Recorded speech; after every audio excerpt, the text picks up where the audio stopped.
স্বামীকে চেনা। ছোট্ট একটা গল্প আছে, আজকে একটু সময় আমি বেশি নিচ্ছি যেহেতু শেষ করে দিতে চাচ্ছি। আমি বেশি নেব না, ইনশাআল্লাহ আশা করি 5-6 মিনিটের মধ্যে শেষ করব। স্বামীকে চেনা। স্ত্রীদের উচিত হচ্ছে স্বামী কি পছন্দ করেন, যেহেতু স্বামী আপনার প্রিয়জন, আপনি স্বামীকে কাউন্টার পার্ট হিসেবে দেখবেন না, তিনি আপনার প্রতিদ্বন্দ্বী নন। সুখী পরিবারের মধ্যে স্বামী হচ্ছে স্ত্রীর প্রিয়তম ব্যক্তি। অতএব স্বামী কি পছন্দ করেন, স্বামী কি পছন্দ করেন না, এটা স্ত্রীকে জানতে হবে।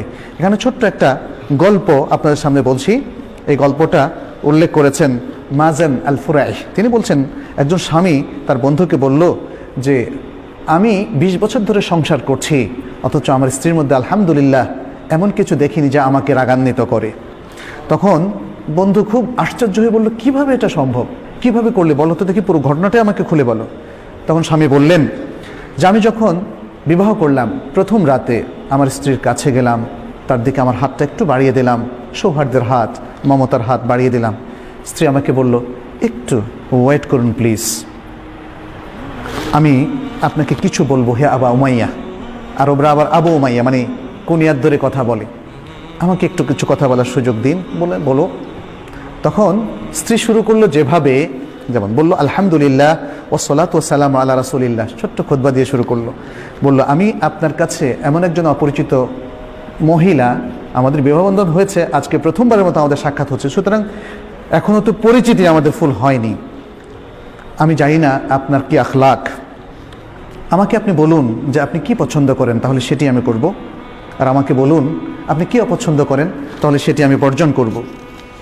এভাবে এতটুকু কথা বলে তিনি কি বললেন, যেটা আমরা খুতবায় বলি, আকুলু কাউলি হাদা ওয়া আস্তাগফিরুল্লাহ লি ওয়া লাক, আমি আমার এই কথাটা আপনার সামনে পেশ করলাম, আর আপনার জন্য আমার জন্য আল্লাহর কাছে আমি ইস্তেগফার করছি। সুবহানাল্লাহ। অনেকে হয়তো বলবেন, আরে এটা তো দেখি ওয়াজ করতেছে বাসর রাতে, এটা তো অস্বাভাবিক রকম লাগতেছে। বাসর রাতে আমরা শুনি অন্যরকম সোহাগী কথাবার্তা, যেটা সাহিত্যের মধ্যে, গল্পের মধ্যে, উপন্যাসের মধ্যে আমরা পড়ি। আমি এখানে আমার থেকে অ্যাড করছি, সেটা হলো দেখেন, গল্প উপন্যাস আমাদের চিন্তা চেতনা কালচার পাল্টে দিয়েছে। এই যে মহিলা, অত্যন্ত বিদুষী মহিলা, অত্যন্ত দিনদার মহিলা, সে যে কথাটা বললেন, এটা আমাদের কাছে বলে কেমন ওয়াজ ওয়াজ কথাবার্তা, বিয়ের মধ্যে আবার এগুলো বলে নাকি? কারণ আমরা যে গল্প, সাহিত্য, যে আচার অনুষ্ঠানে অভ্যস্ত হয়েছি, এটা মানুষের তৈরি করা, সেগুলো আমাদের কালচার পরিবর্তন করে দিয়েছে। এই সুন্দর দিনদারি আমাদের থেকে একদম ছিনিয়ে নিয়ে গিয়েছে। মহিলা আজকে এত সুন্দর কথা বললেন। স্ত্রী ওই বন্ধুকে বলছে, আমার স্বামী বললেন, আমার স্ত্রীর কাছে যখন আমি এই কথাটা শুনলাম, ভাবলাম যে আরে এটা তো দেখি অত্যন্ত সুন্দর কথা, তাহলে তো আমাকেও একটা ভাষণ দিতে হবে। তখন তিনি বললেন, কি বললেন, আলহামদুলিল্লাহ ওয়া উসাল্লি আলান নবী ওয়া আলিহি ওয়া সাল্লাম, সকল প্রশংসা আল্লাহর জন্য এবং নবী সাল্লাল্লাহু আলাইহি ওয়াসাল্লামের উপর সালাতু সালাম। তারপর বললেন, ফাইন্নাকা কুলতা কালামান ইন থাবাত্তি আলাইহি ইয়াকুন লাকা হাযুক, তুমি কিছু সুন্দর কথা বলেছো, যদি তুমি এর উপর স্থির থাকো তাহলে এটা তোমার ভাগ্য। ওয়া ইন তাদঈহি ইয়াকুন হুজ্জাতুন আলাইক, আর যদি তুমি এটা দাবি করে থাকো যেটা তুমি পরিপালন করবে না, তাহলে এটা তোমার বিরুদ্ধেই হুজ্জত হিসাবে, দলিল হিসাবে থাকবে।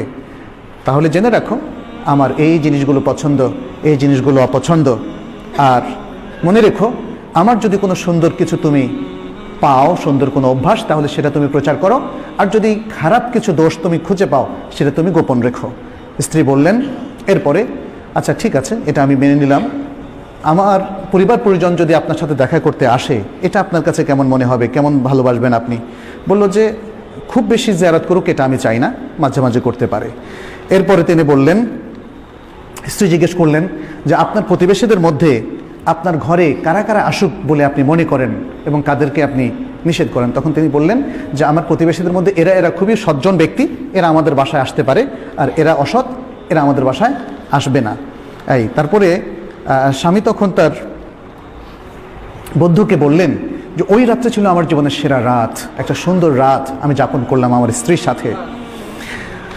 এরপরে আরেকটা ঘটনা তিনি বললেন যে 1 বছরের মাথায় এভাবে চললো, আমি আমার স্ত্রীকে খুব ভালো স্ত্রী হিসাবে পেয়েছি, এবং তারপর আমার শাশুড়ি একদিন 1 বছরের মাথা আমি এসে দেখলাম আমার বাসায় আসলেন, আমাকে জিজ্ঞেস করলেন যে তোমার স্ত্রীকে তুমি কেমন পেয়েছো? আমি বললাম অত্যন্ত ভালো স্ত্রী হিসাবে আমি পেয়েছি, যিনি আপনার কন্যা।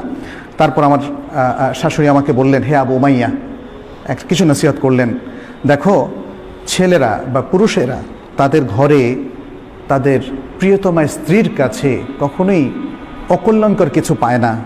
সুতরাং তুমি তোমার সেই স্ত্রীকে কিছু আদব শেখাও, কিছু শেখাও, এবং তাকে তুমি ভদ্র করো, শালীন করো, সুন্দর করো। আচ্ছা, এখানে স্বামী তখন বললেন যে আমি আমার স্ত্রীকে সারা জীবনে 20 বছরের মধ্যে একবারও খারাপ পাইনি, শুধু একবার মানে কখনোই আমাকে তার সাথে খারাপ আচরণ করতে হয়নি, একবার খারাপ আচরণ করেছে এবং তখন আমি ছিলাম জালেম। সুবহানাল্লাহ। এই হচ্ছে আমাদের মেয়েরা, মুসলিম মেয়েরা। কিন্তু আজকাল এই মুসলিম মেয়েদের মধ্যে যে জিনিসটা ঢুকেছে, অপকালচার ঢোকার কারণে আজকে আমাদের মেয়েরা আসলে বিভ্রান্তির পথে হাঁটছে, ফলে নানা রকম ফসল দেখা দিচ্ছে।